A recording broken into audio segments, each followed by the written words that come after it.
Previously on Slay. Delilah continues her plan to escape the clutches of Teddy Two Fingers, using captive Gabriella Radu as a pawn. Delilah manipulated Teddy into ransoming Gabriella. Lincoln and Billy had a run-in when Billy dumped all the booze, beer, and wine in the old stone church. Things got heated and came to blows, stopping only when Gabriella's father, Bogdan Radu, said his daughter must see Lincoln immediately. And now, episode 64 of Slay.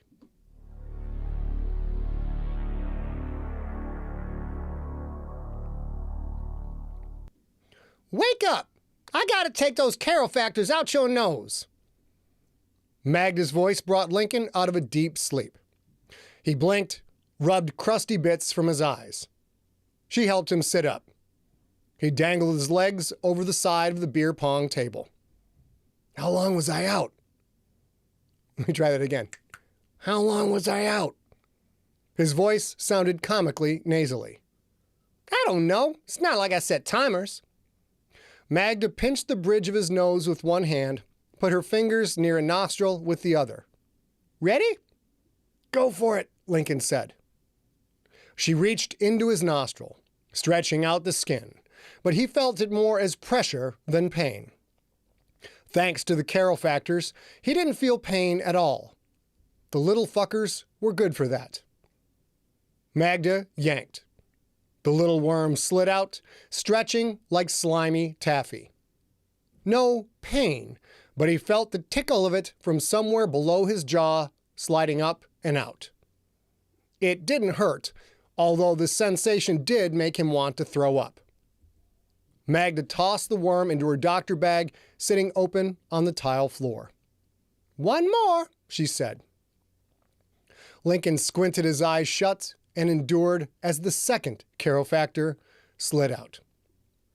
As Magda dropped it into the bag with its partner, Lincoln took in a big breath through his nose. Damn, nice work. I can breathe again. Magda closed the bag. With her fingertips, she gently probed the bone around his eye. Orbital fracture's healed, she said. Ribs good, nose is fixed. You're patched up and ready to go do stupid shit all over again. Oh, he had to deal with her attitude? Maybe she had good reason to be mad at him, but he also had good reason to be mad at her. I can't believe you let Billy take Dragon out of the church, he said. What the hell were you thinking? Magda's right eyebrow went up. Excuse me? Mister, I can't be bothered to let my friends know I'm okay. Gonna critique me? If Billy hadn't gone to get you, where would you be right now? The lower level of the bastion. That's where Lincoln would be. Billy had saved his ass. And Ariella as well. She was making a habit of that. Magda cupped a hand to her ear. What's that? I don't hear you answering, Link. Is your voice broken? Maybe I should have a Carol factor. Is your voice broken? Maybe I should shove a Carol factor down your fucking throat to heal it. God, did he hate it when she pulled shit like this. Don't change the subject, he said. Remember the incident in Inkster? Remember how much we had to pay Bingles to clean that up? And he never found that guy's left butt cheek. Is that what you want? You want Dragon to go around eating butt cheeks again? She put her fists on her hips. What a stupid question, she said. Stop shifting the blame, Link. I could have been in your head at Stooley's. Maybe talk some sense into you. But no! You had to go play the lone wolf, badass role you like so much. He huffed. Woman, I don't play badass. I am a badass. She laughed and shook her head. That infuriated him. Well, I guess I need a new dictionary, Magda said. The one I got doesn't have getting tossed into the alley and tied up like a gimp from Pulp Fiction beneath the entry for badass. She was pissing him off royally. If he didn't calm down, he was going to say some shit that he would regret. "I'm tabling this discussion," he said. "I need a drink." She pointed to the dorm fridge beside the couch. "Fetch it your own damn self," she said. "I'm going to my room. Can't stand to be around your ungrateful ass no more today." She stomped off, grabbing her blue bong from the coffee table as she went. Lincoln glanced at the projector screen. Someone had paused it in mid-movie. A bunch of bedraggled women were in a troop carrier, pointing machine guns frame right. Lincoln didn't know who they were aiming at, but he assumed whoever it was about to get fucked up. He opened the fridge. No booze. Annoying. He walked to the kitchen. Some leftovers in that fridge, but no booze there either. No wine. Not even those gross cans of champagne that Ariella liked. While he'd been chasing leads at Stooley's, had Magda, Ariella, and Billy drank everything? No, not everything. Lincoln still had his stash in his room. His body ached. The worm anesthesia was wearing off. Everything was fixed, but he'd still feel a good bit of pain for a while. He trudged up the stairs. Maybe Magda was right. Maybe if he had let her use the ear cuff to be in his head at Stooley's, he wouldn't have drank as much. Maybe. But with Teddy calling him there, rubbing his face in it, taunting him, a drink had seemed like just the thing. Same as it did now. Lincoln's room was simple, but a far cry from what it had been before Ariella started borrowing from Peter to pay Paul. He had a new bed. He didn't like it that much, still preferred to sleep on the floor most of the time. The cracks in the ceiling had been patched, though, which meant the room stayed warm and didn't get wet when it rained. His dresser was the same he'd had when Amanda was alive.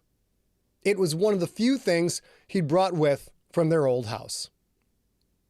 He opened his sock drawer, fished around in the back, his hand knowing just where he'd hid that pint of tin cup whiskey. It wasn't there. His fingers felt, reached. Instead of a bottle, they found a folded piece of paper. He pulled it out, unfolded it, read the words written in thick black Sharpie. "We gotta talk. I'm in the training room. B."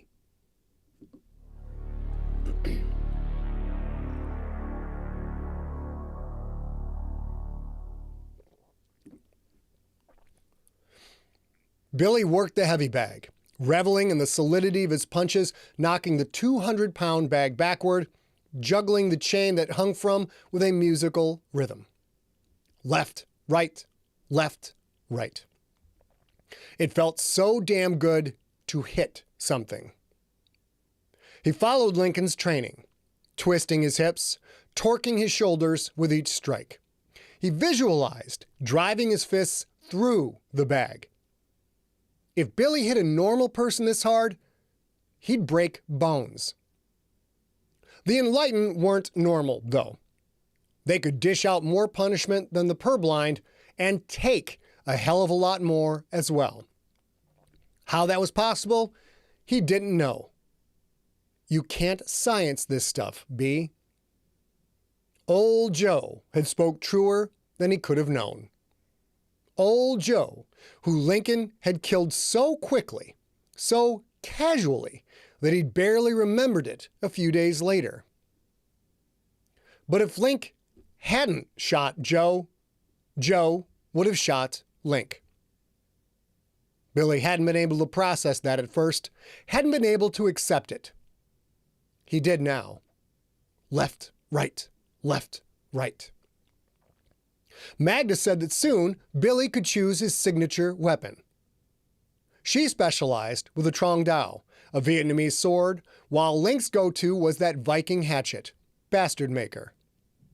Magda was already teaching Billy how to use many weapons, but once he picked his favorite, he'd spend most of his time mastering it. And then, down the road, she had promised him she would make him his own armor. How fucking cool was that? Left, right, left, right. Sweat flowed now. Billy's muscles tired. Not just his arms, his core and legs as well, because he was using proper form. You didn't have permission to go into my room. Billy almost jumped out of his skin. While he always heard Magda descend the basement stairs and Ariella's heels thudded like a herd of goats cavorting on a rickety wooden mountainside, Lincoln had come down without a sound. Oh, hey, Link! What a lame thing to say. In Billy's head, he'd had this all planned out, knew how he would stand tall and have the talk with Link. Now, though, looking at the man in jeans and a gray plaid flannel that echoed a dock worker just off a long shift, and seeing those unforgiving, angry, slate gray eyes, Billy felt like he had when he'd been a little kid, and Grandma caught him doing something he shouldn't have been doing. It's my room, Link said. You guys drank all the beer and wine and whatnot in the house, and you had to raid my fucking sock drawer? You got a drinking problem or something, Lil B? Billy couldn't believe his ears. You think I have a drinking problem? Is this another one of your awful jokes? Lincoln's face scrunched. Awful jokes. I'm very funny. Don't change the subject. You need a drink so bad, you gotta root around in my sock drawer? Holy shit. He was serious. I'm not the one with a drinking problem, Billy said. I didn't drink all the booze. I poured it down the sink. I dumped it. Link leaned back slightly. Why the hell would you do that? We're not made of money. This some meshwork training bullshit? You trying to turn water into wine or something? You should have picked a loom other than fire if you want to do fucking miracles, B. Billy felt like someone had drop-kicked his brain. There was no way Link was this oblivious. No way. I dumped it because you're drinking too much, Billy said. We will get a shot at saving Delilah. You better be sharp when that happens. Link's eyes narrowed. Come again? Had the room's temperature just dropped a few degrees? Billy's sweat cooled. Goosebumps peppered his skin. He felt like he was 10 again, like he had when Grandma came at him with a wooden spoon she'd use on his bare behind after he'd lied to her about eating a whole bag of Frau Munda cookies. But no, he wasn't 10. He was a grown man, and this had to be done. You're hitting the sauce, Link, Billy said. Way too much, and at the wrong times. You are fucking up. When we find Teddy, you need to be ready to fight. Lincoln didn't move, save for a sharp inhale sniff that twitched his mouth to the right. Kid, I have been fighting shit you can't imagine since before you were an itch in your daddy's pants. I've got scars older than you. You can hit a punching bag? Goody gumdrops. The only thing you know about brawling is what you learn from watching fucking movies. He tapped his sternum. I'm the baddest man alive, Billy. One-on-one, there ain't a soul alive or undead that I can't take in a straight-up physical duel. Billy's arms suddenly felt weird, just hanging there at his sides. He didn't know what to do with them, so he crossed them over his chest. Yeah, when you're sober, he said. Did you forget you just had slimy worms up each nostril because you started a bar fight you couldn't finish? Did you forget that I just saved your ass in the fucking alley of a dive bar because you... Link took a step forward, fast, one without thought, and Billy's body reacted, stepped away, thumped him against the heavy bag, sending it swinging. It returned an instant later, smacking Billy in the back. Fist clenched, lip sneered. Link didn't come any closer. He'd stopped his instinct. He had stopped his instinct to attack only by force of will. Kid, what the fuck did you just say to me? Billy wasn't sure which of his words had pushed Lincoln's buttons. Maybe it was all the words. Maybe it wasn't the words themselves. It was the way Billy had said them. Lincoln Franks did not like to be lectured. If Billy stopped now, if he tried to delay this, he wasn't sure he would be able to bring it up again. Link needed to hear this. But Billy knew Link needed to stay calm. If Billy let this turn into a shouting match, Link wouldn't listen at all. Here's the thing. I'm not going to pretend to know more about you than... I'm not going to pretend no more than you about fighting monsters, whooping ass, firing guns and crossbows, and doing all that dancing on the edge of darkness stuff, Billy said. Yeah, I don't know as much as you, but I don't need to be a meteorologist to know when it's raining. Maybe all I know is from watching movies, sure, but some things are obvious. You telling me booze didn't slow you down at Droman's when Teddy took Delilah? Or booze didn't contribute to you starting a bar fight that almost got you killed or taken away by those English assholes? The coldness in Link's expression fluttered, just a bit. His sneer lowered. Be real, Billy said. Be true. Can you honestly tell me booze didn't factor in? Lincoln blinked a few times. He glanced off. I wasn't drunk, he said. I wasn't. Didn't say you were. A lie of semantics, but if Billy was getting through, he would give Link that bit of grace. But it could have slowed you, Link. When your mind needs to be sharp, maybe it ain't as sharp as it needs to be. Remember when we talked to Pluka? The anger returned. What's that troglodyte got to do with this? You let him live because he was high on Nurple, Billy said. When you did, you asked him if he'd heard the phrase rock bottom. Remember? At that moment, Billy saw filament radiate off of Lincoln. Threads of anger and insult. Barely visible, like when you're not quite sure if heat haze is coming off summer blacktop, but it was there. Billy's belly tingled. He was on thin ice. He was pissing off a stone-cold killer. Choose your words carefully, Lincoln said. You are my friend, but even for friends, my patience has limits. Billy wondered if Magda had ever dealt with this glowering death dealer, ever tried to make him see reality. Surely she had, but Magda was a Rixator, just like Link. And while her glory days were behind her, in those glory days, she'd probably been able to hold her own against him. Billy wasn't Magda. Billy wasn't a Rixator. And he didn't care. You need help, Billy said. Wake the fuck up, Link. If Delilah getting nabbed right on your nose didn't show you... Billy never saw the punch. 1 second, he was breathing fine. The next, he was on the training room mat, eyes squeezed tight, lungs and diaphragm paralyzed from a fist to the gut. Holy fuck, was Link fast. Billy opened his mouth for air. None came.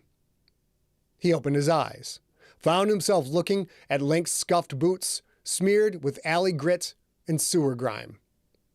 Shit, Lincoln said. A single syllable loaded with regret. I shouldn't have done that, Link said. But you had it coming. Stay out of my business, kid. Stay out of my business. Cavorting goats on the stairs, descending fast. It wasn't the first time Billy had had the wind knocked out of him. He knew the drill. He waited for his breath to return. Ariella rushed into the room, Magda right behind her, Dragon at their heels, losing her little mind at the sudden excitement. The dog saw Billy, rushed to him, started shellacking his face. "Lincoln, we—" Ariella looked down at Billy, curled up on the floor. "What happened to him?" "We were training," Lincoln said. "Billy's still learning to protect himself at all times." Magda rolled her eyes. "Training my ass! Y'all get into a little tiff? Now, when we got so much going on, you're both fucking idiots. You know that?" Ariella looked from Billy back to Lincoln. "Well, anyway, Bogdan Radu just called," she said. "Teddy ransomed his daughter. They made the trade quick, like 30 minutes from Teddy contacting him to the exchange. Gabriella Radu is back with her parents. Lincoln, Bogdan says you need to come talk to her. He says you need to come right away." Magda stepped to Billy, grabbed his arms, easily hauled him to his feet. "This time, Link, I'm going with you," she said. "Just like when you were in a swamp. You don't have to do this stuff alone no more. Got it?" The simmering anger in Lincoln's eyes ebbed, faded. He flashed a guilty look at Billy. Then, just as quickly, he looked away. "Yeah," Link said. "I got it. Let me get ready."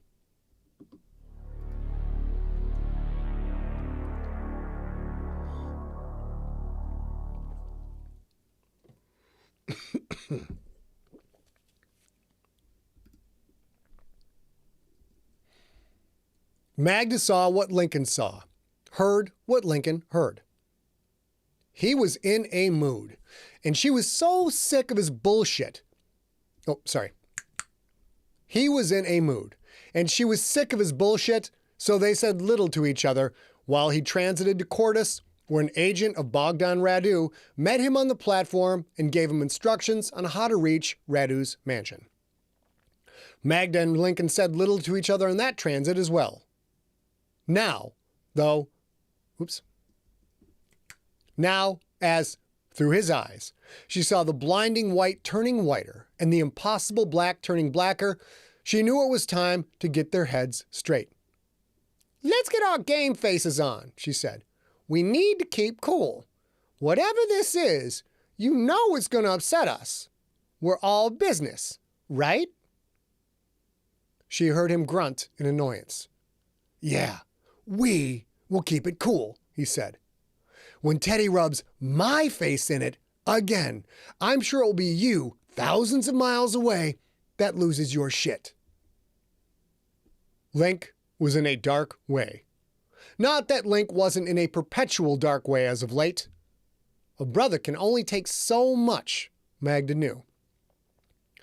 What she wouldn't give to get 5 minutes alone with that son of a bitch, Teddy Two Fingers. Ariella hurried into the nave. For once, she wasn't dressed in an outfit that would sizzle in both boardrooms and nightclubs. She wore a blue velour hoodie with matching pants and slippers, like she was some rich bitch ready for a transatlantic flight. She held a green sphere in her hand, waved it at Magda. "Hold on a second," Magda said to Lincoln. "Ariella's got this conference call thing she was talking about." Magda pulled the cuff from her ear. "What do I got to do?" "Just hold this," Ariella said, offering the sphere. "It should play on the big screen, just like a movie. I hope." Magda took it, slid the ear cuff back on. "Link, you there?" "Yeah, coming out of transit now." Magda heard his words in her ear and from the sphere as well, like it was a powerful little speaker. Through Lincoln's eyes, Magda saw what Link saw. A small, ornate, Victorian-era room. Dark, wood-paneled walls with Dark, wood-paneled walls with detailed gold trim. The sphere in Magda's hand flashed with light. What Magda saw, which was what Lincoln saw, now appeared on the projection screen. "Hot damn," Ariella said. "It works!" Billy ran into the nave, Dragon in one arm, a legal pad and pens in his other hand. He dropped Dragon on the couch, sat there himself, held the pad in his lap, and stared at the screen. "All right," he said. "Let's go. This has got to be a message from Delilah. Gotta be." Ah, the optimism of youth. This wasn't a message from Delilah. Link was right. This was another shit sandwich special served up from Teddy's Diner. A shit sandwich that Link would have no choice but to eat. The door to the small room opened. There stood a man in his early 40s, 6 feet or so, balding brown hair, slacks, a black t-shirt, blue slippers. You have been listening to... My bad.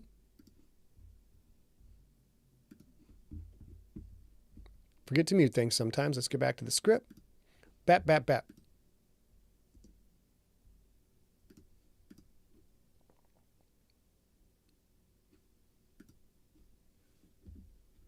Remember to record. And here we go. Slacks, a black t-shirt, blue slippers. Bags under tired eyes made him look like he'd been in the losing end of a fist fight. "Mr. Franks," he said, "thank you for coming so quickly. I did not know what else to do." Lincoln stepped out of the room. "Of course, Mr. Radu." Bogdan Radu closed the door. He sniffed, seemed uncomfortable in his own skin. "I understand that Two Fingers also took your son," he said. "I can say now that I know how that feels." Magda could see what Lincoln saw, could hear what Lincoln heard. And, to some extent, she could feel what Lincoln felt. At that moment, she felt anguish. Anguish and anger. "Stay cool, Link," Magda said. "He obviously means well." Magda didn't have to actually read Lincoln's mind to know it was all he could do to not say, "You have your child back, so you have no fucking idea how it feels." Billy's pen scratched on the legal pad. Ariella typed notes into her laptop. "I appreciate that," Lincoln said to Bogdan. "Tell me about the ransom process. Tell me everything you can. Every detail matters." Bogdan drew in a slow breath. He would not meet Lincoln's eyes. "Two Fingers told me not to discuss details with anyone," he said. "I cannot risk angering him. He might come back for my daughter again. I'm sorry." The sound of a man defeated, utterly defeated. For all of Bogdan Radu's considerable wealth and more considerable ability as a mesh worker, Teddy had run circles around him. Magda felt Lincoln's fury rising. "I see," he said. "Want to tell me what the fuck I'm doing here then?" Bogdan absently scratched at his shoulder. "I made the arrangements for payment," he said. Someone working for Teddy dropped off my daughter here. My Gabriella. She is not well. She is in kitchen. She won't come out. She won't talk to me. She keeps saying your name. And her drawings." His words trailed off. "Drawings? What kind of drawings?" Bogdan again rubbed his eyes. Magda saw wetness on the man's knuckles. "You will see for yourself," he said. "Please, follow me." Link did. Radu's house looked like the inside of a castle. Not one of the run-down ones, all moldy and stone and hanging tapestries, but rather something out of the Gilded Age that had been meticulously maintained over the decades. An estate that stayed in a land baron's family for generation after generation. The big kitchen looked like more of the same, except for 2 things. One, a girl of 10 or 11, sitting cross-legged on a black and white tile floor, head bent forward, hair hanging down, her gunk-covered hands smearing something on the tiles, her body shaking with her rapid, intense motions. She grunted with each swipe. And 2. The smeared drawings covering every countertop, on the huge stainless steel fridge, on the double oven doors, on every cabinet. Drawings done in syrup, in flour, in ketchup, in mustard, in chocolate sauce, in what could only be mashed up sausage. Childlike drawings of what most would think of as a shadowy boogeyman wearing a hood, with a dark, spreading smear covering his eyes and stretching out to the sides like messy, disintegrating wings of some unformed monster. Magda had seen many disturbing things in her day. Whatever went down, it was always worse when kids were involved. Evil was magnified when kids were involved. Watching Gabriella Radu's jittering, hyper-focused urgency disturbed Magda to her core. "That's Link," Billy said. "The girl's drawing Link. That is fucked up right there." Gabriella's hands whipped this way and that. She kept grunting. She was making another drawing, like the others, but this one with a deep maroon paste, dark and wet on the black tiles, red as coagulated blood on the white. "Canned beets," Ariella said, her words a whisper. "What is going on?" Magda knew exactly what was going on. That fuckstick Teddy. This was a shit sandwich, all right, served up by a poor girl who would never fully overcome what she had endured, no matter how much her rich father spent on therapists. Gabriella's grunts. Magda could make them out now. With each swipe, with each smear, the girl growled out one of 3 syllables. Link in francs. "You see why I called you," Bogdan said in his lost, hopeless voice. "I didn't know what else to do." Magda felt Link's emotions again, a static radio echo of them. Anger spiking to new levels. Murderous rage. But also a deep sadness and an even deeper understanding. Link walked across the syrup and butter and beet drawings. He dropped down on one knee in front of Gabriella Radu. "I'm here," he said softly. "I'm here." Her head snapped up. The foodstuffs that smeared the cabinets and floors also covered her face like the war paint of some insane tribe of cannibals. Magda saw what Lincoln saw. Gabriella's wide eyes seemed to stare straight through her, straight into her. A flashback to the children Magda and Lincoln had rescued from Teddy way back when. Children that had been kept like animals, that had been treated like animals. Magda pushed those thoughts away. This wasn't the time for them. "Hamburgers," Gabriella said. "McDaniel's hamburgers and fries on wicker trays." Billy looked at Ariella, at Magda. Magda shrugged. She didn't know what it meant. Neither did Lincoln. "Gabriella," he said, "did you see Delilah there? Is she still alive?" Gabriella's mouth twisted into a primitive snarl. "The foreman," she said. "Delilah is the foreman. I hate her. I hate her. Why didn't you save me from the spider? Why did you let it kill you and my dad? Dream guns. Dream guns." The girl slapped at her own face, smearing thick canned beets on her skin, mashing it into her hair. Quickly, but gently, Link grabbed her wrists. "Gabriella, you're safe," he said. "Take it easy. I'm sorry I couldn't kill the spider. I'm alive. Your dad is alive. He's right here." Magda thought of how she had lectured Link to stay cool, and suddenly she felt ashamed that she had doubted him.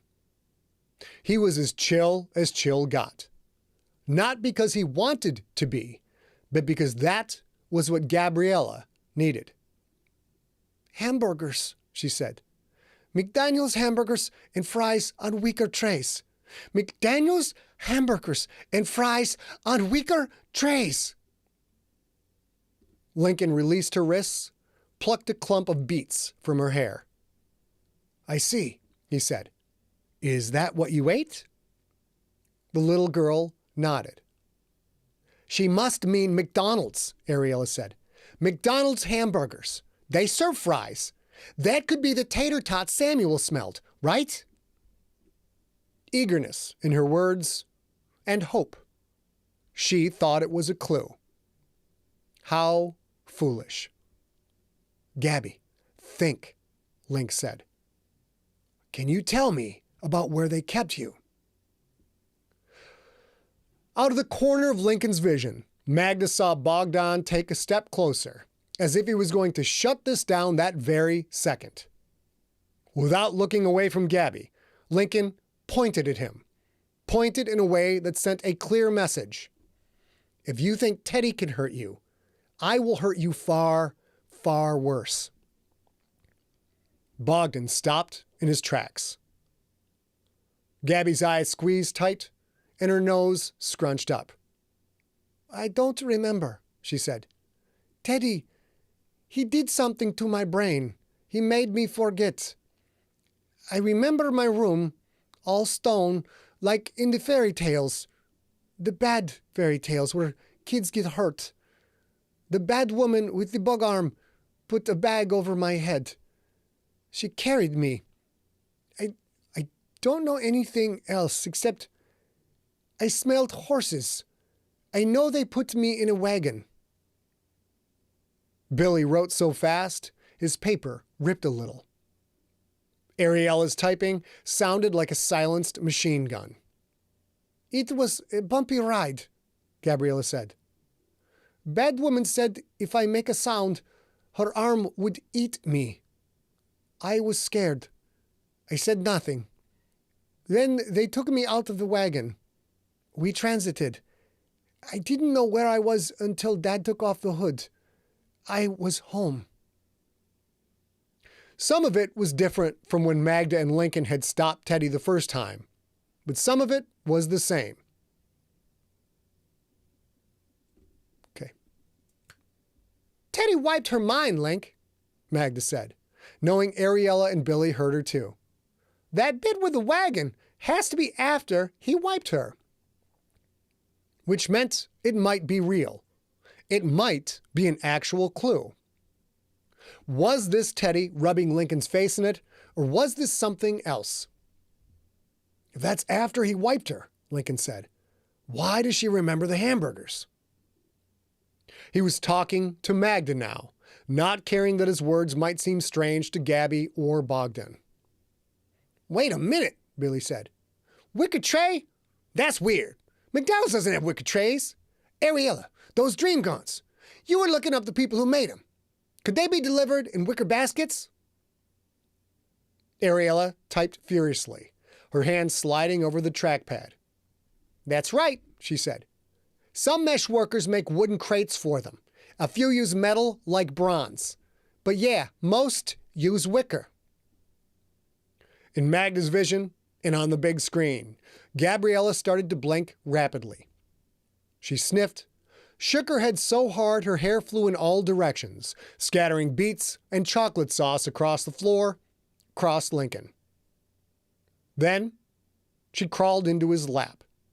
She put her arms around his neck. Fear and tension seemed to drain from her body. "I had this other dream," she said. It was as if a spell had been broken. No growl in her voice now. She sounded like a drowsy, normal little girl. Lincoln awkwardly put his arms around her, held her protectively. "I see," he said. "What was your dream about?" Somewhere off screen, out of Magda's vision, she heard Bogdan crying. "Delilah was in it." Gabriella yawned. She's not really bad, Lincoln Franks. Not really. She thinks you'll save her. Billy stood up sharply, shook the legal pad in a clutched hand. I fucking knew it! Delilah put something in Gabby's head! Well, damn. Billy had been right. He had believed. Magda hadn't.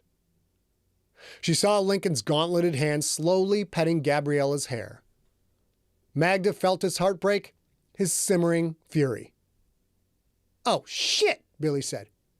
McDaniels! It's not a mistake. The Wicker thing. Ariella, you had that list of dark mesh workers who can make dream gaunts, right? Ariella stopped typing. Yes, and I told you there's thousands of names on it. And those are just the known ones. It's illegal to make gaunts. Look for the name McDaniels, Billy said. Muffled machine gun typing. Sorry, nothing, Ariella said. Through Link's eyes, Magda watched him stand, Gabriella cradled in his arms. Billy tapped the pen tip against the legal pad. Delilah's too smart to spell the name directly, he said. She did all this to get Gabby's message past Teddy. Delilah probably put the MC on there to disguise it, because Teddy might have made the same assumption we did, just written it off as a mistake, or not even notice at all, because he does serve the kids' hamburgers, but not McDonald's hamburgers. Ariella, can you search your list for names that have all the same letters as Daniels? Ariella tilted her head. Yeah, give me a second. Lincoln turned towards Bogdan. Your daughter is asleep. Take her. I don't think she'll draw me anymore. Bogdan took Gabby, held her in his arms. She didn't wake. Well, God damn, Ariella said. Finicus Sleeden. S-L-E-I-D-A-N. He's a weaver and mesh worker. Trenton, New Jersey. No way that's a coincidence. God damn! Magda felt a rush unlike any she'd felt since she'd holed up in this church like a hermit crab in a protective shell, a shell from which she had yet to escape. Somehow, Delilah Droman had gotten a coded message past Teddy Two Fingers, a message wrapped up in a little girl's PTSD dreams. Link, get your ass back here, she said. We have a lead. We have an actual fucking lead.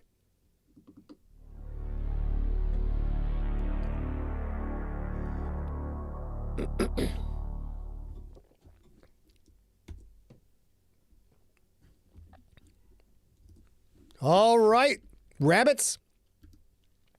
That was Slay episode 65. Of course, next one is episode 66. And baby girl, come on up. Time to hang out.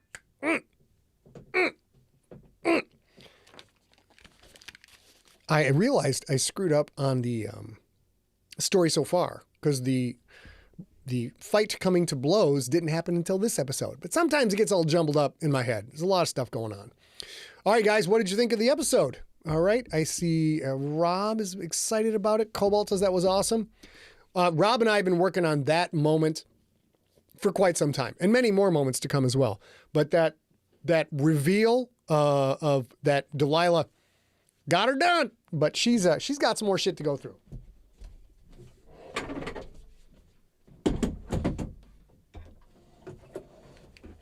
Setting up the chair for the hotness coming on in.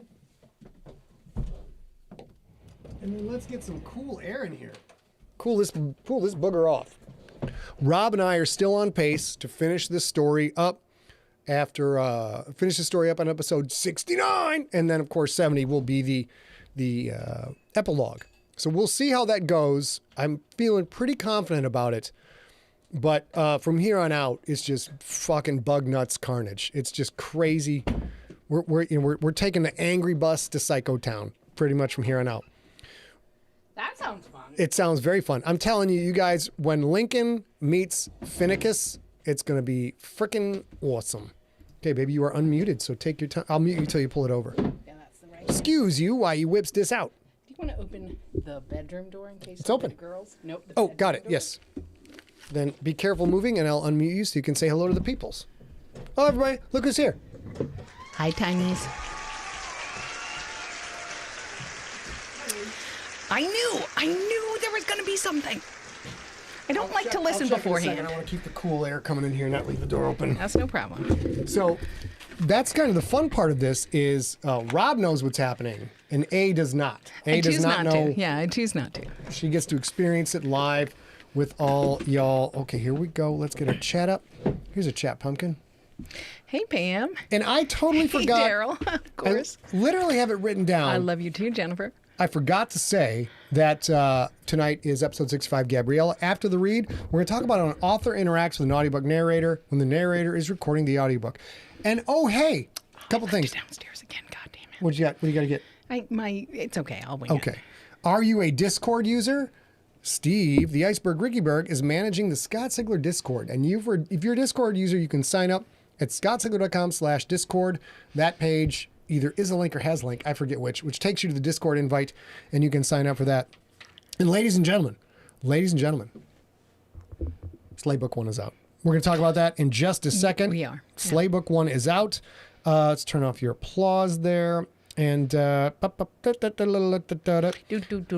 of all, got to do the schedule of the stank. I'm working on Crypt Book 2's first draft. It's starting to pick up steam, starting to look pretty good. Sunday, June 16th, in the pastime, Slay 65 Ransom went live in the feed. Monday, June 17th, Slaybook 1 went live at Audible. We're definitely going to talk about that. Sunday, June 23rd, tonight's episode goes live in the podcast feed. And Wednesday, June 26th, Slice's live read of Slay 66 Deduction, where some interesting things happen. And after that, the next two episodes after that, we're doing it live. We're doing it live. You guys, we have to talk about this because you guys enjoy. Sorry, did I cut you off? No, you're going to talk about the. Yeah. Go. You guys know that every year, Rob Otto and Scott Sigler have a writing retreat, and that is happening soon. It's happening early in July, which means next week we're going back to Michigan to visit family, and then there's a writing retreat where they do, this is how Slay came to be. This is how Slay exists, is that we did that. So we're going to do that. And during that time, for the first time ever, since Rob writes for Empty Set, Rob is part of this whole thing, and we're going to do it live. We're going to have a Slay read while we're away. We're bringing all the gear with us. And then we're going to have a Deep Cuts. Deep Cuts may have Rob and Scott on camera and me in the chat room. It may have all three of us. I don't know. We'll figure it out. Either way, it's going to be awesome. And you get to see our crazy... Gosh darn it. You did it again. Also, you guys, regardless, will get to see our crazy lake cabin. You guys... We stay fun. in the lakiest lake cabin that has ever lake cabined. There's fish everywhere. There's trees, little carved from pine trees everywhere. There are little trees made out of pine cones everywhere. It's so lake cabin, lakey. You will love it. It's ridiculous, and we love it. So you guys will love it too. Yeah, let's go back to, I got this. Go hey, right John cam, set it, right cam. Hey. Shimmy. There we go. Josh Meyer, hey. Looks a lot better. Josh Meyer, what's up? Quit your grab-assing. Quit your grab-assing, kids. All right, now. We do have autofocus happening, just so you know. Oh, yeah, every time I change something, I got to go back. Thanks, you got to go do that, yeah. So I got to do this. It is, Vaughn. It is the lakiest lake cabin, though. It's crazy. Turn off autofocus, and then aperture priority, and now, oh, shit, it's champagne time. Because here at Empty Set, we celebrate the wins. And what win are we talking about today? Ladies and gentlemen, children of all ages, junkies from all over the world, let's take a look at, Slay Book 1 audiobook narrated by me, produced mostly by you. Mostly by us, is up at Audible. And we've been telling you guys about this for weeks. If you've saved a credit, now's the time to use it. People always ask us, what method of buying a book benefits you guys the most? Or how can you help us help us? Because they love us because we give away free shit. We give away free shit all the time. Right now in 2024, the single best thing you can do to promote Empty Set, Ariel Girl herself, the Future Dark Overlord, and Rob Otto is to go to Audible and buy this stinking book. We got a couple things to cover here because let's go. Yep, hold on. If we go here at scottsigler.com/slay, all the links you need. There's an Amazon link if you want to buy the Kindle or buy the audiobook outright. You can buy it from Amazon and you don't need an Audible subscription. If you have an Audible subscription, you can get it Audible. You also can buy it directly from Audible without being a member, or if you really want, you can click this link down here, and this is awesome. We got this hooked up. If you don't have an Audible subscription, go to scottsigler.com/slay, click that link. You can sign up for 30-day trial for Audible, download the book for free. If you don't like Audible, you cancel within 30 days, you pay nothing, and guess what they get to do? They keep the book. They keep the book. Now, I'll It's say awesome. a couple things. If you already have an Audible subscription and you just have the one email that you have, you're going to have a different email to do that. But, get you that, know, yeah. Gmail and Yahoo But are if free you emails. if you have an Audible subscription, just buy it outright. That helps us the most. Or use one of your very precious credits. That will also be a great thing too. And then, of course, if once you buy it, feel free to review it. We would really love those 5-star reviews, and we would love written reviews because we've got 4 great ratings, and 1 fucking douchebag popped in already. I got to read this, all you guys see. So 5-star, 5-star, 5-star. Then there's the guy in the bottom. Awful, spelled AWEFUL. I guess this just isn't my style. I didn't enjoy this book at all. I, capital L, like a couple of other series, but knit this. Yep. So, and when you're there, click helpful on the 5-star reviews. Those are little things you can do that really help us out. They're quite great. Also, it's one of my favorite things on earth as a person who tries to be empathetic and not angry most of the time. And, you know, you guys, I fail a lot. But that's what I try to do. That every time somebody, like, posts an angry post or review or something like that, there is always, ever a typo. And I feel like when I post an angry, like, they weren't open at 10:02 when they said they'd be, I also post a typo. It's how you know that those people are a little out of sync and having a bad day, and you can give them a little bit of grace, but you don't have to upvote them. No, you don't upvote them, but do upvote the people who are very nice to us because we like That's them it. because we try very nice to you. So now we've been We working celebrate for a the long wins. time. We celebrate the wins. Would you like to do that, darling? Would you Yeah. like me to do that? I got it. Hit I it. think. Oh, Well, now I'm a little sorry that I didn't make him. Well, no, I am not. No, I am not. Now that I think all the way about it, I am not. and the champagne pops. It's like, when the "Oh." bar is low, I go to heck too, Jennifer Hathorn. It's Juneteenth. I want to be Michelle Obama every fucking day Go- of my you life. wanna go high. I do. You wanna go when high. they go low, I want to go high. You married Go Low. You literally married Go and Low. we go high most of the time. We celebrate every win and stuff. I just don't do it every time. But that's why I admire and aspire to the Michelle Obama level Go of high. when they go low, Go high. you go high. You should have married somebody Because else, guess dog. what? Should have married somebody else. Listen, if Obama was available, I would have married him. I can't argue with that. I You can't would argue have with that. probably married him too. to I be might fair. not have married him. All right, but I mean, you know what I mean. He could have joined us in the cabin in the woods on the lake and helped write Rob and I's next story. But probably not gonna marry But him. it is Barack Obama. Yeah, well, that's great. All right, so now we've celebrated that. We've let you guys know as soon as we get these drinks poured right here, we're going to jump into deep cuts. And in today's deep cuts, we were going to be talking about how an author interacts with an audiobook narrator when an audiobook is made.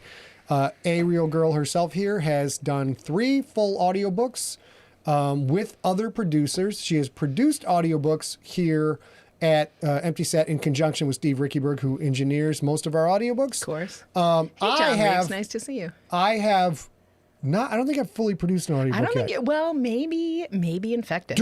Direct. Sorry, we've got a direct. She's directed You've 3 audiobooks. Yeah, you've produced. I produced many audiobooks. A's directed 3 audiobooks, working directly with. No, wait, she's performed 3 audiobooks. She has Performed. I directed at 4 least audiobooks, 6 I think. audiobooks. Oh, yeah, okay. With me doing now 7. She's directed 7 audiobooks. GFL series, 6 books plus Slay. I have performed so many audiobooks. I've lost count. There's so many. They come at my face like a flurry from a storm. Oh, my. So many. I have directed 0 and produced more than I can count. So there we go. Before we start the Deep Cuts intro, which Yep. I, again, left my book downstairs, do you mean want to your shut sheet? off this? Yeah, my sheet. That's what I mean. Do you want to shut off this so it's a little bit quieter, maybe? Sure. There we go. Okay. Yeah. At least it's cool in here now. You don't have to close the door or anything. Just shut that. We'll tighten this up. All Try and right. cut some of that echo down, but we'll leave a little bit of a gap. Yeah, I here. just think the wind coming in might have been a little. Let me listen to that secondary fan. We just did a ton of work adjusting our audio. No, we got to shut that. When it gets hot, let me know. That's okay. I can do that. Vaughn, Okay, we will much talk better. about what it Much means better. to direct an audiobook in just a second. But before we do that, All right, ladies and gentlemen, here we go. Start here. stay there, yeah. Okay, time to roll into deep cuts. These are, oh, that's you? Yeah. Yeah, just read that to him. And we're not recording this part. Remember that. So we are not recording this part, but we are about to record. So you'll hear me repeat us repeat a thing a time or two. And so it is time to roll our way into Deep Cuts, the bonus episode podcast we do each week. You can hear these episodes at scottsigler.com or in your podcast feed if you're subscribed on iTunes, Spotify, or you can sign up by going to scottsigler.com/subscribe. Yep. Okay, we're going to get into it right now. Hold on. Okay, and now we go to here. All right, getting ready to hit record. Dial set that timer. All right. I'm going to set that timer for 15 minutes, right? Yep. Apparently I wrote down 16 minutes. So I guess we I'm do just going to do 16 minutes. 15. 15. All right. We'll have a marital argument later about 16 versus That's 15. fair. That's All right. fair. Here we go, ladies and gentlemen. First, check speed. We are rolling. Say something, baby. I'm saying something, baby. Here we Hello. go. Hey, what's going on, y'all? Welcome to Deep Cuts, the bonus episode of the Scott Sigler Slices Fiction Podcast, where a sci-fi author and an audiobook narrator discuss all the hot topics you can't find in a mall. I'm Scott Sigler, New York Times bestselling author, known far and wide as the future Dark Overlord. And I'm A.B. Sigler, audiobook narrator. And on this Deep Cuts, we are talking about how writers and audiobook narrators and other staff interact with each other. Do they talk at all? Are they joined at the hip? We'll discuss all of that coming. And let's see. A reminder, these are bonus episodes, not part of the current story that is running in the Scott Sigler Slices feed. Listen if you like, but there's nothing in here you need to keep track of. So if the sound of my voice annoys you, you can just turn this shit off. All right, let's dive in. All right. So I do have a handful of questions moving into this. But first, cheers, dear. Cheers. It's Wednesday night. It's Wednesday night, and those of you listening at home, we also just published an audiobook called Slay. So we are going to be talking about that experience and many other experiences in the world of writing books, audiobooks, and interacting with audiobook narrators. Yep. And while he drinks champagne, I'm going to talk about a couple things. There are a handful of good questions in the chat room. There's also a handful of groundwork you need to know because some readers only read if they can do it with their eyes. Some readers only read if they can do it with their ears. And some are a hybrid. They'll only read print books, but they'll listen to audiobooks. Or they'll read ebooks and audiobooks, but they won't read print books. There's a whole variety. And the first thing I'll say, according to every author I know and every narrator I know, if you are consuming, oh my goodness, what is that? That's not even a thumbs up. Ignore that. If every audiobook narrator I know and every author I know, if you are consuming the story, you are reading that book. It doesn't matter anymore. There used to be a reason we had to do one or the other, but now we don't have to do that. So that said, we're going to talk about the relationship between an author and his story, Okay. and a narrator and the author, and the narrator and the performance they have to do, because those are all things that contribute to the experience that somebody has when they listen to an audiobook. Okay. So to that end, I want to say I have worked with you a handful of times Yep. where I am the person listening to you record a book. Okay. You have helped me record alone. Correct. I have had other people direct and produce me. You have had other people direct and produce you. And then you have worked with other professional actors. So we're going to talk about all of that because all Okay. of that influences the thing. The first thing I'll say is as a narrator and an author, which you are both of those things, how do you feel about somebody other than you telling your story? Someone other than me telling the story is always interesting, because when I write the story, I know exactly how it is supposed to sound in my head.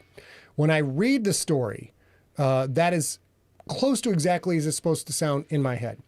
When you turn it over to another narrator, they are doing an interpretation of the story based on what they see on the page. Sometimes with input from the author, sometimes not, depends on the narrator, depends on the production company and the publisher. But especially when people who have professional acting experience, and I count people who've done 10, 20, 30 audiobooks, they are professional actors. 100%. They are applying their own interpretation primarily to the dialogue. So they will address each character in the way that the actor thinks is best. And oftentimes that is drastically different than the way I thought of the character. Mm-hmm. Even if the narrator and I are working off the same, let's say 2 paragraphs to describe Worm from, say, Mount Fitzroy. The way I would have read it is very different from the way Ray Porter read it. Mm-hmm. So you give up that bit of control as an author, and you turn it over to a professional and let them do their thing. And how does that happen for you? Is that easy, or do you have to kind of get on your author face and decide, oh, that's not how I would have read it, and then get on your narrator face and say, oh, I'm not doing this. I'm not spending the time doing this. I'm not having to pay for this. Somebody else is. Okay, I'm fine with that. Or is it more natural than that? It started out being very unnatural. Our first professional audiobook narrator that did one of her books was a deep voiced gentleman named Phil Gigante. And Phil Gigante did Nocturnal. And Phil was very open to the author being involved, but yours truly was far too involved. I was critiquing literally the way he would do narration. So like, Brian jumped over the fence. Where are you going, Bri?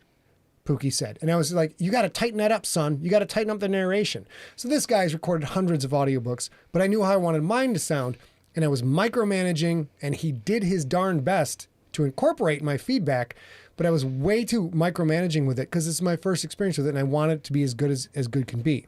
And now, when I turn things over, now we have Ray Porter, for example, do an audiobook. I don't hear a word from his ass. Like, I give him what notes I can at the beginning, and we get a finished audiobook back, and that's that. And I totally trust the process. So I want to jump back a minute, because you talked about an author releasing his narration to somebody else. So now I want to talk about it as you as a narrator as well. Okay. Because you have had the experience. I know, you guys might not know this, but the experience with Aliens Phalanx was very joyful for Scott. And that was relatively recently. I think that was 2021 or 2. I'm not sure. Somewhere in there.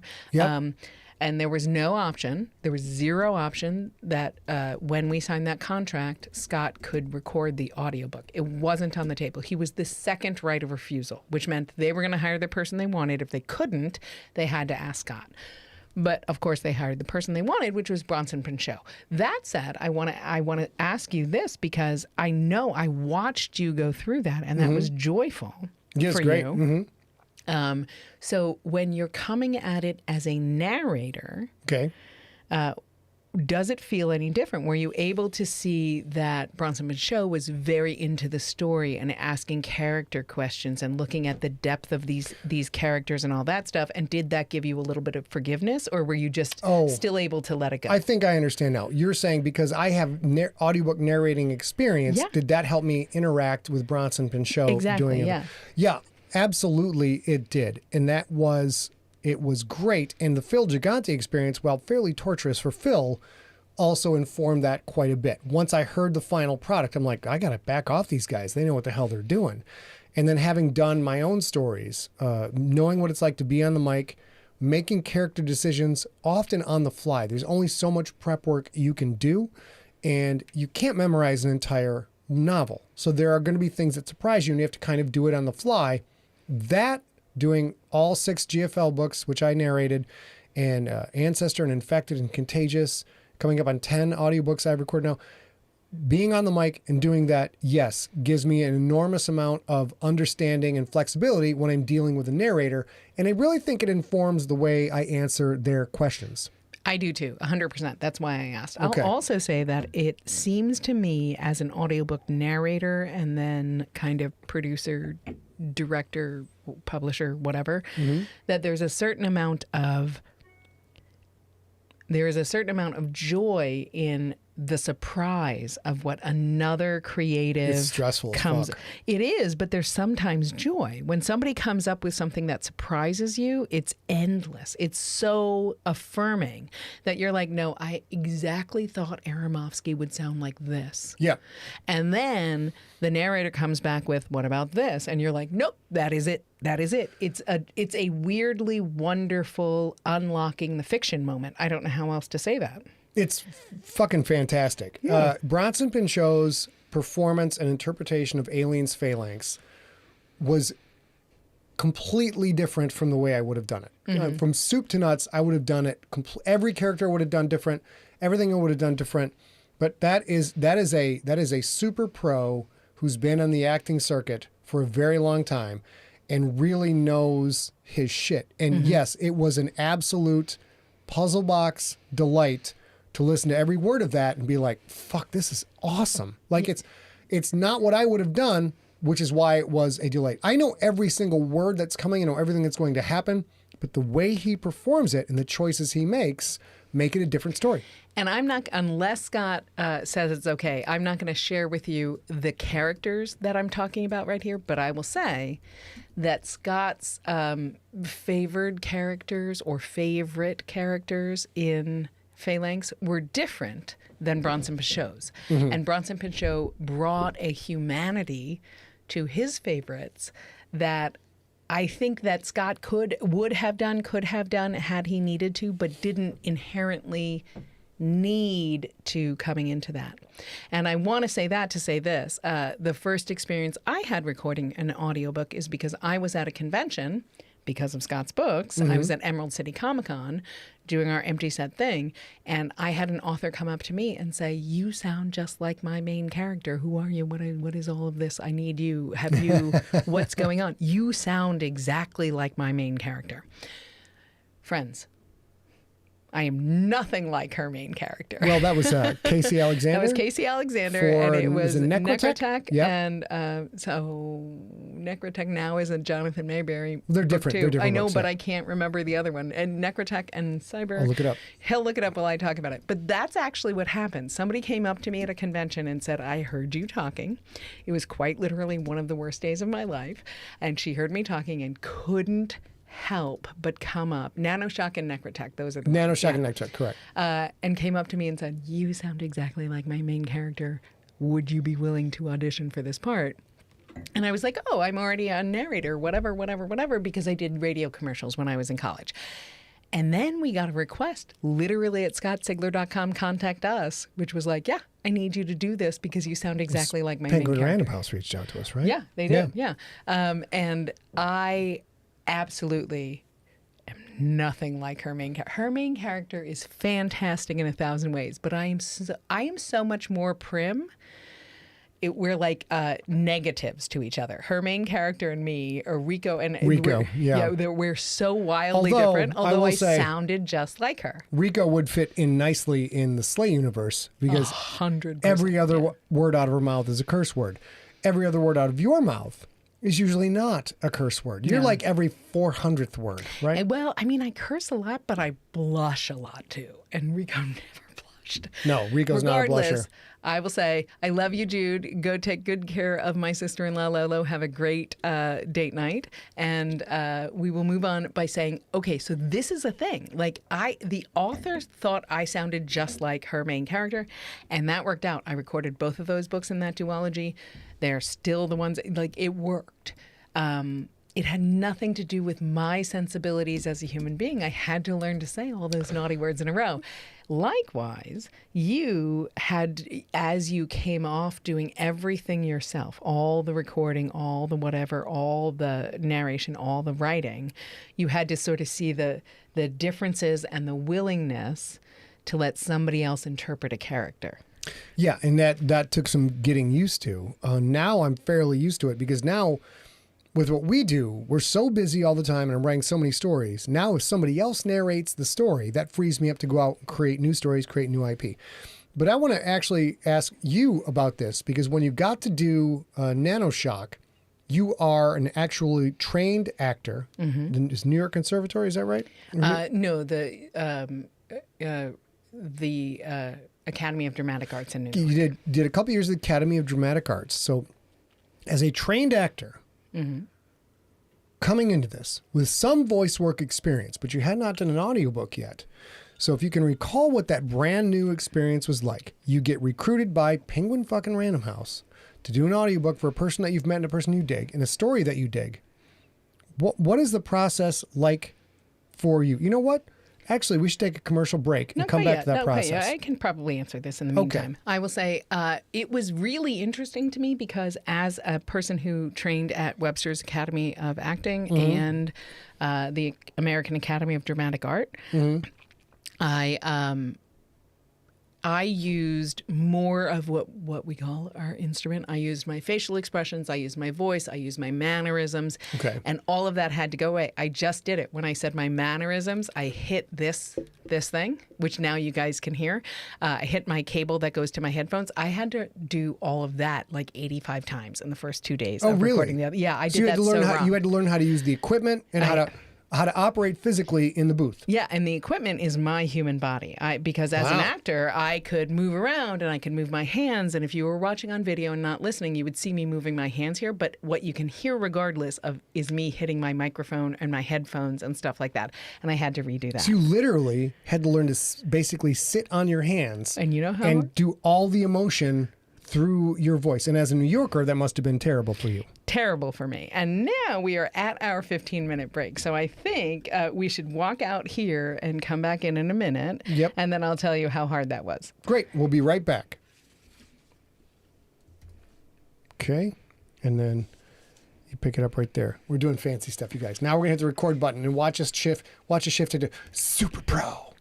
Super Pro. And we're back. Nope. Now again. And we're back.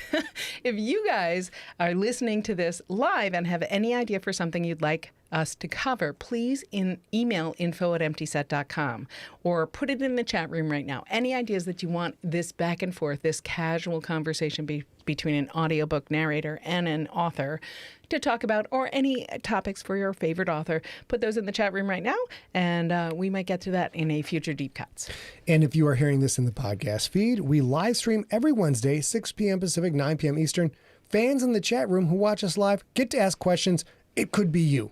We live stream at twitch.com/Scott Sigler, facebook.com/Scott Sigler, and Twitch TV/Scott Sigler, and youtube.com/Scott Sigler. Yep. And we're talking about now how authors and audiobook narrators interact. What we did before the commercial break was we were talking about you as a highly trained actor, right? Coming in and doing your first audiobook and learning you can't use your physical expressiveness as much as you would like to. Describe that process. So we've talked about how an author has to interact with an audiobook narrator, and the audiobook narrator gets to take some control over the property and interpret the way that they want to, along with the director and whatever the publisher wants. But you coming into the booth for the first time, describe that process. I mean, it feels like it has to be very it's be burden responsibility. Like, I got to get this right for the author. 100%. But you're also a trained actor. How do you do that? So I'm going to start and back up a second by saying when I was in college, I paid for quite a lot of my college by doing radio commercials in the Midwest in the United States. I did many. I was part of SAG-AFTRA. It was great. It paid for my whole college. And that was a wildly different thing because that was a commercial. That was 30 to 90 seconds of me doing exactly what they paid me to do. Mm-hmm. And so that was my entire history plus my acting degrees. And then 25, 30 years later, I came to this thinking, I know all this. And then it was, okay. And you guys can watch me if you're watching live. And if not, I will explain it with words. Like it was, okay, you can't back and forth nod your head. You have to stay right down the barrel of the microphone.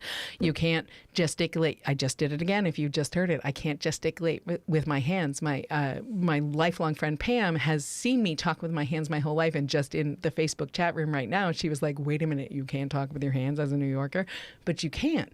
You have to do what I'm doing now, which is I am holding my hands in fists, not because I want to fight anybody, but just because I don't want to gesticulate with anything. And I want to say where I'm right in the sweet zone for the microphone right here.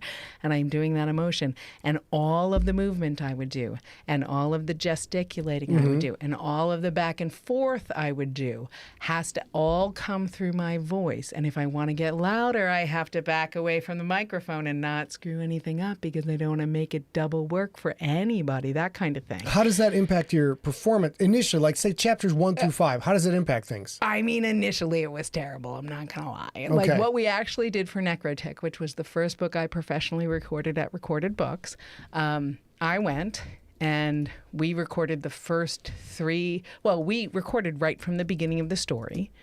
And my director and my producer, who is fantastic, he said, okay, cool. You're definitely not in the character. Let's just move on. You'll find it. And when we record those few, and we recorded the first three chapters again, once I found the character, because I had to let go of my physicality, because if you're listening in your headphones or your earbuds, all you hear is my voice. So I couldn't do it. I can't even do it now. I keep moving my hands and stuff, even though I know this is going to be a podcast that people can't see. I have to do it. But I had to be able to lean into the character and find it, and then come back and do that again at the beginning, so that the rest, once I found it, it would sound the same. I would re-record the first 3 chapters so that it would sound the same the whole time. And that actually worked because, like I said, the main character of Necrotech by Casey Alexander is wildly different as a human being than I am, it's a but good we book, sound the same. It's a super fun book. It's really fun, and it's really naughty, and it's really fun, and I loved it. If you guys listen, if you are fans of Scott Sigler, and it's probably why you're listening to this podcast, fans of the shit I write, you will like Casey Alexander's Sinless story, Sinless. She got book 1, book 2. I don't think she got a book 3 out of it. But anyways, but she's got a couple of other stuff too great. that I think it's really like Super if you like Scott's style, you might like her style a lot. And that was how I did that. But I think that is the biggest difference. An audiobook narrator is essentially a voice actor, and I know that sounds weird because that's a thing for video and games and all sorts of stuff. But for an audiobook, quite literally everything you're going to commute has to come through the one moment you talk about it. And it was definitely a learning curve. I'm better than I used to be, I think. It's such a drastic shift. So we've covered what it's like for an author to try and a new author to try and interact with a professional actor coming and do the audiobook. We've talked what it's like for a seasoned author who's done the bestseller thing, who's put a lot of books out, to finally turn over control of that to someone else, which is frankly what most authors are overwhelmed from square one. And if they get a chance to turn over to a pro audiobook narrator, they're like, just do your thing. Yeah, of course. So we covered that. We've covered what it's like to be a trained actor coming into an audiobook for the first time, which is stuff you have done. So let's talk a little bit about directing an audiobook. Yeah. Because now you've got one person who's meticulously crafted a story, word by word, line by line, paragraph by paragraph, transition by transition, making sure everything lines up and carries you on an emotional voyage that gets you to a destination where you are thrilled and upset and satisfied and relieved and all those other things. So someone who's put literally years into writing this, let's call it a script, put years in writing a script. Then you turn that over to someone who's highly trained in presenting the human emotions, presenting the gamut of human emotions. A trained actor, this is something that the average person can't do. You have to have talent, then you have to train, you have to work at it. So now you've got these 2 people who are good at what they do, and their job is to elicit emotions from the viewer, the listener, the reader, and then you come in as a director. How do you manage that process? You have more directing experience than I do. Yeah, in stage plays and also narration, I think both. Oh, yeah, totally. So I will say this. I feel like that is a negotiation, and it feels like this. The producer, director, and narrator and author of an audiobook have only the audio plane to provide all of that information to you.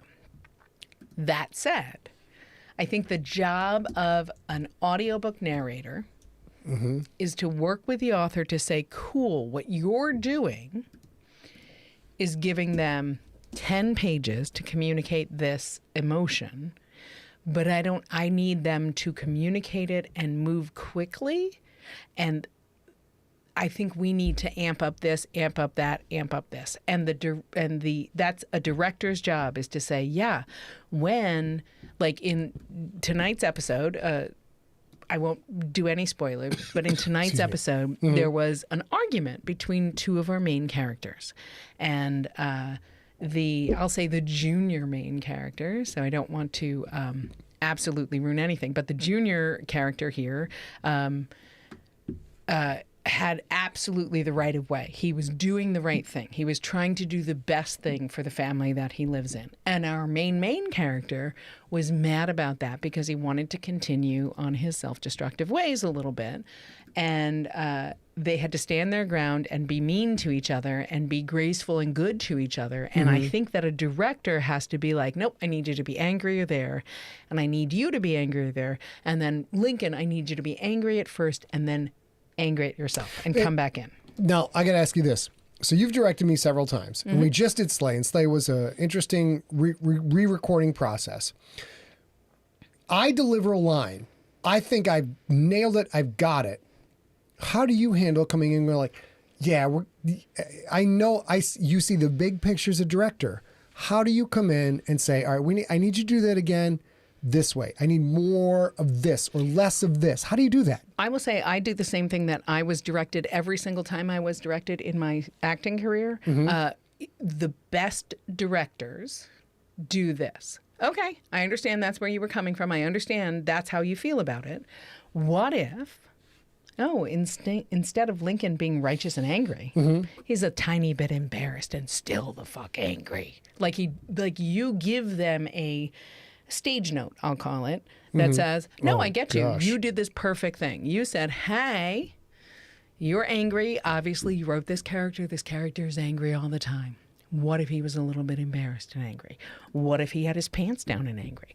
What if he had just peed himself a little bit and angry? Like something that introduces another emotion that you, the actor, can kind of put in your noggin and try it again.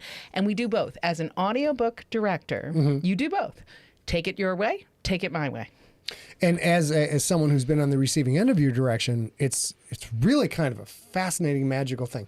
You're just, when you are reading literally 120,000 words, dozens, if not multiple dozens of characters, and you have to keep track of all that in your head, there's a lot of business going on in your noggin. And the director's job, which has done marvelously, is to be like, okay, I know you're tracking a lot. I think you're missing this right here, and you're missing this context or this bridge or this consistency. You haven't done the character like that, and right here they'd be doing another thing. And the other side of that coin is this. I heard that different when I read the script. Okay. I heard that differently when I read the script. You read it quite angry and visceral. I read that as vulnerable. Why don't we listen? Why don't we have both takes? Why don't we do both? Yeah, so and then you can it's judge. not, no, you're wrong. It's more, cool, I totally heard that differently. Let me see. Which you can't really do in a stage play, but you could do in a movie. And I think they do many takes in a movie or TV show. You've seen outtakes from movies, and they try, let me try it again. Let me try it again. All right, couple of questions coming from the chat room. Again, if you're listening to this on the podcast, we do this live every Wednesday, 6 p.m. Pacific, 9 p.m. Eastern, youtube.com/Scott Sigler, facebook.com/Sigler, twitch.tv/Scott Sigler. Join us. Hurley 424 asks, one thing I've noticed in my current read-through of Earthcore that not many other audiobooks I've read has. There's a tone between chapters to signify the transition. Was that something you as an author had insight on, or is it the studio's discretion? As a listener, I like the definitive separation it provides. I'll answer this because it's a short answer. I don't know anyone else who does that. If it's one of my books, I want an actual tone the reader understands to separate a chapter break, a point of view shift, etc. Because when you are reading in text on a Kindle or in print, you see a double space or you see a new chapter. I got frustrated with audiobooks where I'm like, wait a minute, what is it? Who's talking now? Who's this guy? Because they just jumble it all together, and the producers actually trim down the pauses to barely a heartbeat, and you don't know what's going on. So that is I believe that is largely, as far as I know, largely a Scott Sigler directed thing. We want a sounder between point of view shifts and chapter breaks. Likewise. And I will also say part of the reason for that in Scott Sigler audiobooks is because Scott became a published author because of his podcast. And that was the decision he made in his podcast. And he wanted the people who were rolling with him into actually buying books to feel at home and to feel like this was the same thing. It's also a great idea. I do listen to a ton of audiobooks, and I haven't heard a lot of that. I do want to move on and say Pam Weber in the YouTube chat room asked, does the actor/narrator typically read cold, or have they already done a whole read through? And I want to answer this because I had the opportunity to go to Recorded Books in Burbank to record those 2 books for Casey Alexander. And I showed up on my first day, and I walked into the break room to make my tea and get my pineapple juice. And Ray Porter, my good friend who records all of Scott's books, was there recording somebody else's book. And this ties into a question from Sean Dyer in the chat room. He says, what's the process look like for audio narrators to trade with each other over the lessons they've learned? Is it all just individual effort with input from other directors? And your experience is not that. So no, talk it's about not that. And I think it informed us both. I think we both saw this happen. So what happened is that first day I walked in, Ray Porter didn't know me as anything but Scott Sigler's business partner. That's it. But we had met at readings and at Comic-Con and at stuff like that. And I was literally making tea and pouring myself pineapple juice in the break room. And he came in and absolutely stopped in his tracks. And he's a formidable presence in a room. Like he's got Audible's 2015 Narrator of the Year. He is, right? So he walked into the room and he went, and he tapped both hands on his chest, which made a vibrating noise. So everybody in the room looked up. And he was like, hey, why are you here? Because he wasn't recording a Scott Sigler book, and he didn't know that I was a narrator and or actor of any ilk. And I was like, oh, because I sound like just like this main character, apparently, and I got hired to do this book. And he was like, okay, do you need anything? And I was like, somebody else told me to make tea, hot tea, and also room temperature pineapple juice. And he was like, yep, see this big stack of water? Take 2 of those waters into the room with you, and then meet me for lunch at 11:30. Tell your director you need to meet at 11:30. All right. And that entire week, he stayed with me every single break. I mean, every single lunchtime, I'll say. And can you give us like the top 3 things you picked up from him? I will. Top so 3. Every day for a week. And so the first thing he said was he skims the book. Like he reads the first page or 2 or 3 of every chapter to kind of get the idea of the path of the story. But he does not read the entire book all the way through. And then he told me I should not do that because I need to know where the story is going because this was my first book. He's been a while doing this. So now he kind of knows like these things are amping up and these things are going to change, but don't do that right away. And that was very helpful because I had read the whole book and I had made a billion notes, and I asked him about the notes and he was like, yeah, don't bring those notes into the room. Interesting. Don't bring those notes into the room. You read the book, made notes, and he's like, don't bring those notes in. How come? Because I had made a decision about all of those as a reader and a reader, not a narrator. And communicating to myself what I wanted to learn from that book was different than communicating with literally anyone else who would listen to it. And he said, people deserve to be surprised. And you deserve to be surprised by what you're reading. I still am at the stage. I've only done a handful of books. I still have to read the whole story. I still need to know where it's going. But I see what he's saying because I'm recording a handful of books with Steve, or short stories, with Steve for Death is Black. Steve Rickyberg. Yeah, and I'm now just kind of skimming through the points I need to hit and trying to live and emote in the moment when I'm reading. And I think that helps. The second thing he said is there's nothing that will help a narrator more than being well hydrated. Don't drink alcohol, drink lots of water, drink lots of electrolytes. You know what I've read? It's after every page, take a sip of water, chapstick. Now, I don't know that everybody does this, but people read a page, pause, sip, because the tape's running. The tape's digital, so it doesn't matter. As long as you find a break point, because lip smacks take a lot of work for the editors to take out. So if you can mitigate those, that's good. And also, you hear those as a narrator, and it throws you off. All right, I think we're sort of running short on time. But you asked me for 3 things. And the third thing is very important. The third thing he said was, you have a different a different metronome when you're reading than when you're narrating. And that's true for every human being on earth.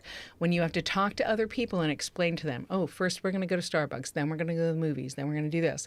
It's different than when you're just consuming that information for yourself. And the second he said it, I went back into the recording studio and I realized when I'm reading for myself, I kind of go up in cadence and down in cadence. And this is still good and it's not yet the peak. And this is still great and it's not yet oh, here comes the peak. And that's what I was reading, even though that wasn't what was happening in the story, because I, as a reader, was trying to anticipate what was happening in the story. And as a narrator sharing it with you guys, the first time you hear it is from me. I can't do any of that. I can't add my decision that this is now the ramp up to the climax. I have to just read the story and let that happen to me.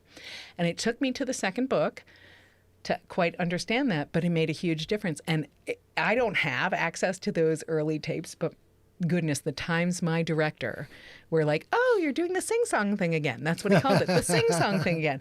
You are waiting for the story to get more exciting until you can enact for the exciting part of the story. And I was mortified. All right. But he was right. We have a question in the chat room from author and audiobook narrator Chris Grawl. Says, it must be amazing to work with the director. Chris Grawl narrates books, does it from his home studio. He says, do you have any suggestions for self-directing for narrators who have to do it all on their own? And this question I leave to you, because I've literally never had to record an audiobook on my own. I've always had a director. Didn't you do Infected on your own? I guess not. It's a good point. You did Infected, but you were all things. You were literally every human in that crew. Yeah, I did everything. I edited the book and directed the book, recorded the book, narrated the book. But that's 15 years ago now. Yeah, agreed. So someone who's more fresh on it as both a narrator receiving direction and a director directing a narrator, what advice do you have for Chris? I have another 3 things to say. The first thing is the same. The more hydrated you can be, the better. So that means if you know you're going to be recording an audiobook for 10 days, drink all the things you can drink and stay hydrated, and consider not having too much alcohol or too much salty foods or too much any of that, because all of that dehydrates you. That's so important. Second thing I'll say is this. The most beneficial thing you can do is to give yourself a separation between you as an author or you as a hired gun, whichever. So you skim the book or you wrote the book, whichever. You give yourself a week or 2, if you can, before you record the book. And you record the book without doing any research. You can't look back and see, is that right? Was that bong blue or purple? You don't do any of that. You record it as an actor, as a narrator. Okay. And then you go back and punch in things that don't quite fit. And the third thing I'll say is, the more you can look at those words as the human being you are in that moment, the more genuine and real your reaction to the story and the emotions in the story will be. And that is a gift that I got from my director at Recorded Books. He was like, I know you're very uncomfortable. Like I told you, the character in Necrotech and Nanoshock are so different than the human being that I am. And I was having so much trouble saying all those naughty words out loud. And he was finally like, yeah, but what if you were that person? How would you do that? Just do it your way. If it feels bad to say, nun cunt, which was, I said a lot. Nun cunt is a common. The word cunt is used far more in Casey Alexander's Necrotech and Nanoshock than I would use it. And I feel that cursing is my palate. I am the Picasso of cursing. And what my director, Harry, said was, fine, say it like A says it. I don't care how she says it. Say it like you can make it come out of your mouth. Because what if that's the best? And the reality was, it almost wasn't ever the best. Once or twice it was. But it freed me to put that down and do it another way. And I couldn't do it. I got too caught up in my own self before I just said said the non-cunt things. And then I could do it myself. One question left, and this question from me, because this is something I fucking obsess about, both as a performer, as a writer, and as a writer who's expecting the audiobook narrator to manage this process. The question I'm about to ask, I realize not everybody is as militaristic about this as I am, as demanding as I am. But Ray gave you advice, take notes, kind of come at it, basically with a fresh mind, as a narrator mind. But in a book like Casey Alexander's Nanoshock, or one of my books, you can have anywhere from dozens to hundreds of characters. Mm-hmm. If you as an actor make the choice to try to give each character a unique voice, when you are just giving it basically a light skim and a live read, how on earth do you keep track of the voices to do that? It's a great question. It's a great question. And I think part of it is, as a narrator, as an actor, the thing I need to know is kind of the general environment and space that the book is written in. Nanoshock and Necrotech are cyberpunk, futuristic craziness. Slay is, of course, sort of urban fantasy with monster hunting and lots of sex gnomes. Mm-hmm. Like, if you understand the palette, the groundwork, the sort of the music bed, I'll call it, of a story, the same way that you understand that in a 30-minute sitcom like Cheers, you know there's going to be a laugh track. You know that the pacing says, like, oh, things are going to get a little serious, and then things are going to have a laugh track, and then everybody's going to have a good moment, and then everybody's going to have a bad moment. Like, if you can figure that out, I think that's the way that you do that, because then if there are 100 characters, you can kind of very swiftly decide, oh, these are the kind of the bad guys or the antagonists in this scenario. These are the undecided. These people might be good or bad. This is the protagonist. This is the antagonist. And these are probably the good guys. And you can do the same thing that you do after so many years of narration yourself. You kind of know, like, this is a throwaway character who shows up fucking once. And there's like a toolbox of like 7 voices for throwaway characters, right? Yeah. And but one is a little girthy, and one is a little tiddly.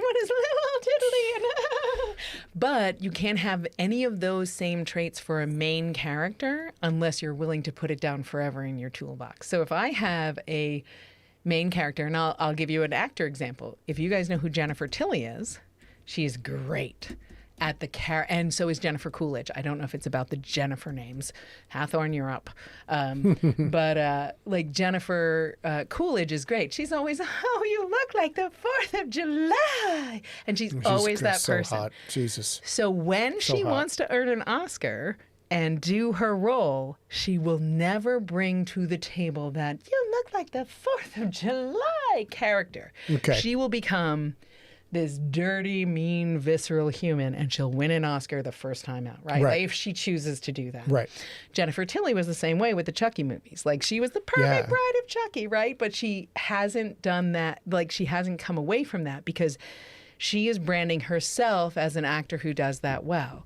And then there's a person like Ray Porter who will dissolve into a role. And there's Bronson Pinchot did that. Well, obviously he was very, very clearly on Perfect Strangers, the character that he was. But as a voice actor, he dissolves into every role he has. Luke Daniels does that very well as a voice actor. So I think that's what you have to do. You have to be like, how many one true things do I have? How many Jennifer Coolidges are in Jennifer Coolidge? And everyone who knows who she is and knows her from American Pie, they know what I mean when I say the Jennifer Coolidge in her. It's that one role. I will say we're closing in. We got to finish up this episode, but I will say that some of the super pros like Luke, what did you mention just now? Luke Daniels. Luke Daniels, who's a fucking master at this. So good. And Ray Porter, who's a master. And like these guys living is doing a lot of audiobooks very quickly, extremely well. It's a 3-prong approach, right? They're not rushing it. They just have honed in their talent so much. But this is more of a statement than a question. We'll get a response, then we'll tap on out of here and go have some champagne. Ray and Luke, among others, have sort of a ready-to-go battery of voices they will switch off to different characters in different books by different authors. So a Jonathan Mayberry book which is usually voiced by a Ray Porter, the main character may sound an awful lot like a Scott Sigler book main character because they have that dialed in. And I'm sure Luke Daniels does the same thing. So as an actor, what's your take on that? So here's what I'll say. As a person who consumes an enormous amount of audiobooks, I love R.C. Bray, I love Luke Daniels, I love a million romance who are mostly female, I love Ray Porter all the much. I will say this. One of the things that I think gifted audiobook narrators do, and I'll add Yuri Lowenthal and Tara Platt to this. They're wonderful. Is they continue to forever hone their good accents. I don't have any, you guys. I don't have any. I have New Yorker. I have Ariella. Ariella is Scott mimicking me when I get a little tipsy and tired, and I am that New Yorker, right? Like, oh, what are you doing here? What do you do? All right, I need you to focus. So that, for Scott, could be a main stable of character. But here's the thing I think they do. Ray Porter narrated Mount Fitzroy, and there were 2 characters of Indian descent in Mount Fitzroy. Okay. And there was 1 character of Australian descent in Mount Fitzroy. And he gave his best practiced, continually worked on performance for those accents, while at the same time giving those characters, the male or female, and all the gravitas that they needed. That said, I think if the main character of a book that Ray Porter records is Indian, that is a much more nuanced Indian voice. He leans all the way into that. He does seem to put more work into the accents, right? Like to differentiate.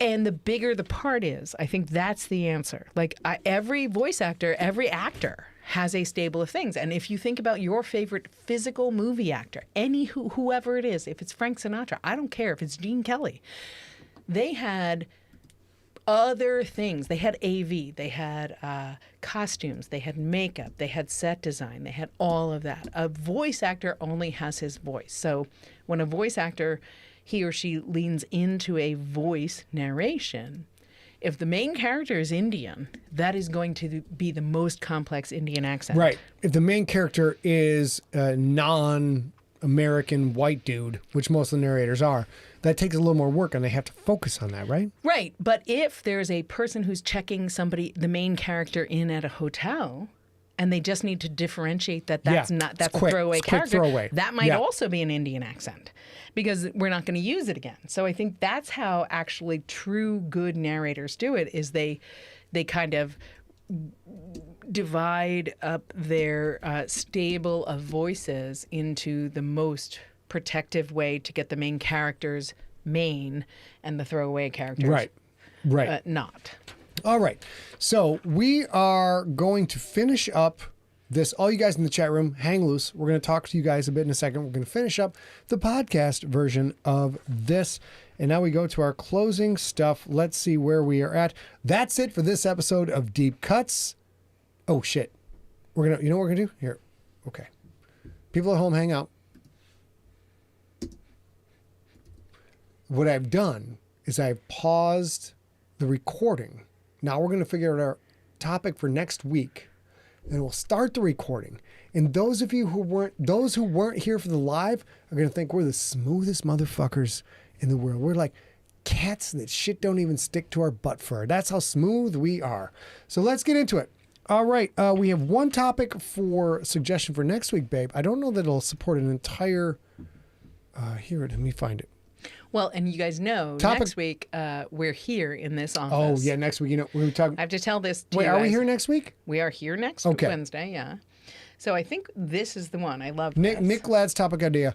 Unless you are covering it next, what is the process for the raw recordings to produce, engineer that into its final form? So let's I think do that's that, a really good that, one. Yeah, that has been, we've gone up and down with that. So let's do that, but let's kludge it in. Yeah. Can you do this ad-lib? Yeah, but we are not currently recording. I know. I'm asking when I start recording, can you do this ad-lib and make it sound smooth in that smooth-ass voice of yours? Here. Okay, we're going to start right here. Here we go. Ready? With you, right? Yep. Ready? Mm-hmm. Watch how the sausage gets made, people. Watch how the sausage gets made. Here we go. That is it for this episode of Deep Cuts. Next episode, we are going to talk about the process for recording raw recordings to produced and engineered and final finished form recordings.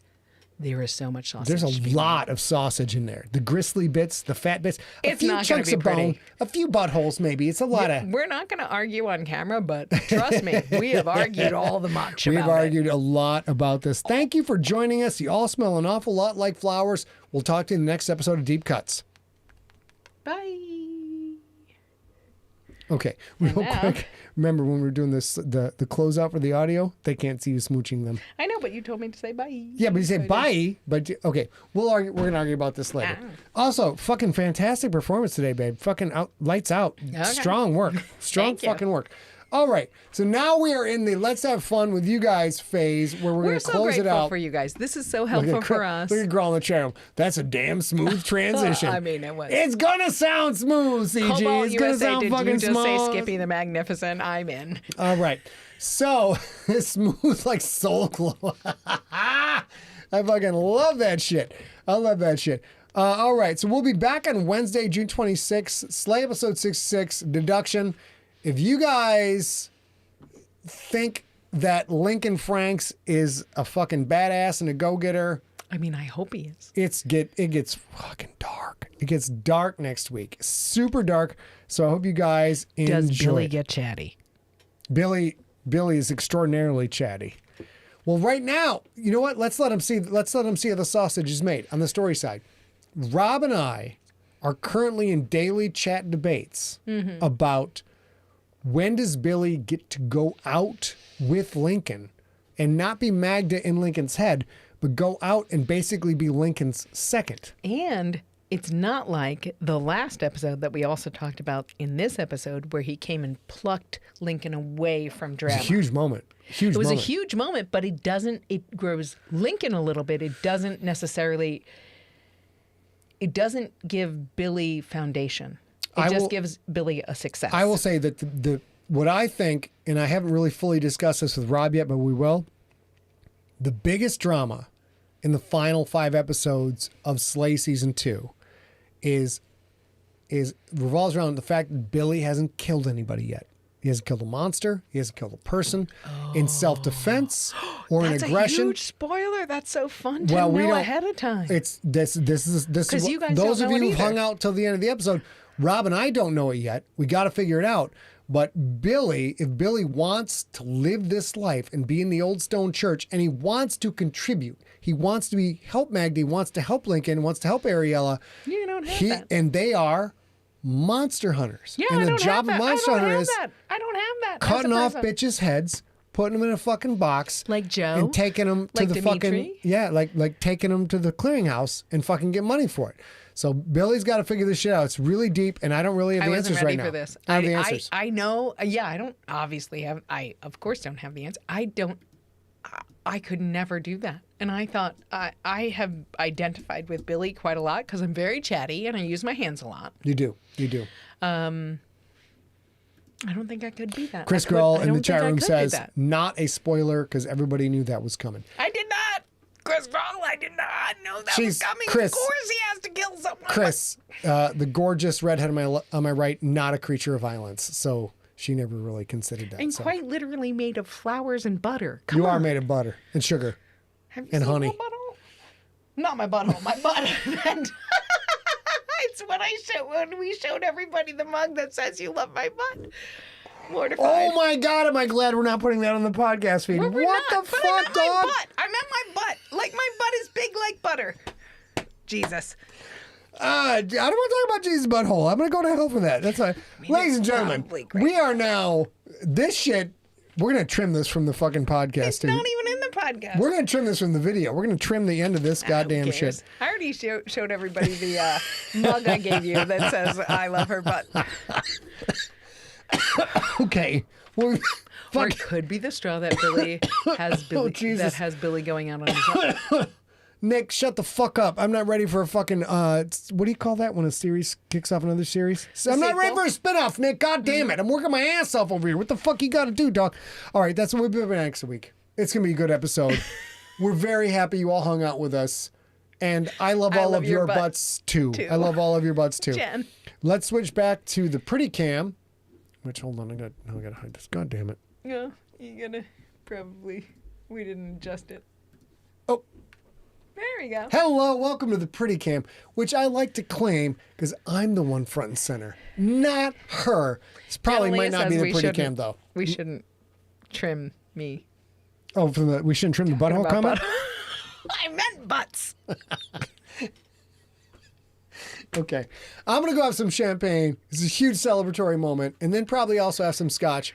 Might be hungover tomorrow. We will see. But you all smell an awful lot like flowers. We will see you next week. And ho, ha, hoo, ha, ha, mwah!